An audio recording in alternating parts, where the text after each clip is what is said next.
A civil society organization, Follow the Money, has called on more grassroots participation in holding the government accountable for implementation of sustainable development goals. The founder, Connected Development and Follow the Money, Hamza Lawal, made this known in Abuja while addressing newsmen at an event to mark the 10th year anniversary of the organization in Africa. Lawal says the organization wants all members of the society to be carried along in developmental projects. Today, Follow the Money is celebrating 1 decade of impact-driven campaign in 10 African countries.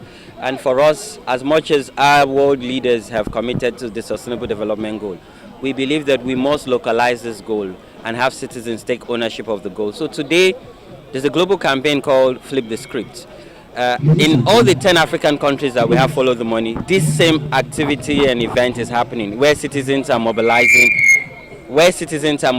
and trying to take action, holding government to account, but most importantly, taking SDGs to various grassroots communities. If you look at the SDGs goal, the SDG goal literally talks about from ending poverty, ending hunger, providing justice, equity, and fairness. It talks about gender equality, it talks about inequality, it talks about education, it talks about healthcare. And these are the issues that are plaguing Nigeria. It talks about job, green job and sustainable growth. It talks about technology and innovation. So if our politicians actually use SDGs to inform to inform their manifesto, what it means is it's ideals that would address our problem, but most importantly provide opportunity for emerging solution. So SDGs slogan is leave no one behind. So we want a democracy, we want a politics that leaves no one behind. People living with disability have a role in governance, and we believe that SDGs provides that framework. And Follow the Money for the past 10 years have learned lessons, transitioning from the Millennium Development Goal, post-2015 development agenda, because I was part of that conversation, discussion with Ban Ki-moon when he was meeting with world leaders, particularly young world leaders. So for us, SDG can inform our democracy and our politics, and we can take that into 2023 to flip the script so that we'll have a script that will work for every Nigeria, irrespective of where they are. We would have some form of consensus as we go into the elections where young people would decide and agree that this government, we would inform it and make sure that the government of the day become ours. And what this also means is, and in the spirit of intergenerational solidarity, because that's the theme for the International Youth Day,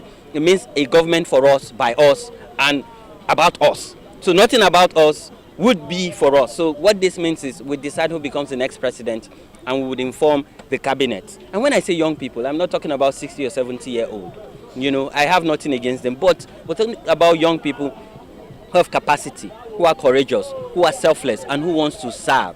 And democracy and politics should be about service, and we would ensure that young people inform this, and we work with political actors to bring about the change. Globally, we're observing this as a means of mobilizing and galvanizing more actions for the global goals, putting to check the years of decade of action, and we're kind of just scared that we're not doing well in the implementation of the SDGs, and this is what we are doing to remind ourselves of the pledge we made to change the world by the year 2030 through the SDG goals. It's just to re-emphasize the commitment of the leaders, remind them that they hold us, and keep our voice very strong to hold them accountable. Corruption is eating deep down in our community, and funds made for marginalized community are easy to siphon because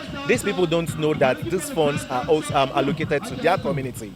Now, even if people in urban centers don't even engage in governance and governance processes, talk more of people in rural communities that are trying so hard to, first of all, combat poverty or access to water or basic health care.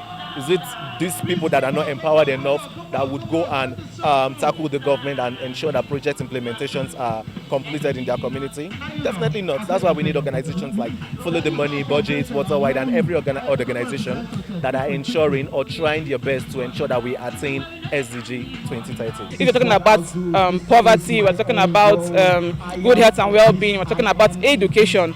We know our poverty level is something that is quite alarming, and it's a collective thing basically. So if we also work together towards engaging and solving some of these issues, we are going to tackle all these issues, because at the end of the day, they are all interconnected to one another. If we are solving the issue of healthcare, you're also reducing the poverty level. You're also improving education in terms of those that are going to miss school because of bad health, and also is a connected thing that if we work towards together, if everybody genuinely brings out their time, their efforts and resources, irrespective of what you're going to achieve at the end of the day, I believe that we'll go a long way, even attaining that beyond 2020 and even before 2030. My call to the government is actually to support organizations like the Abuja Global Shapers, Follow the Money and Code, by partnering with them towards taking on these initiatives, because at the end of the day, the government is a key player to the progress of the citizens and the nation. So if the government doesn't give their back in terms of resources or even support, then it's just like what we are doing is actually in vain. So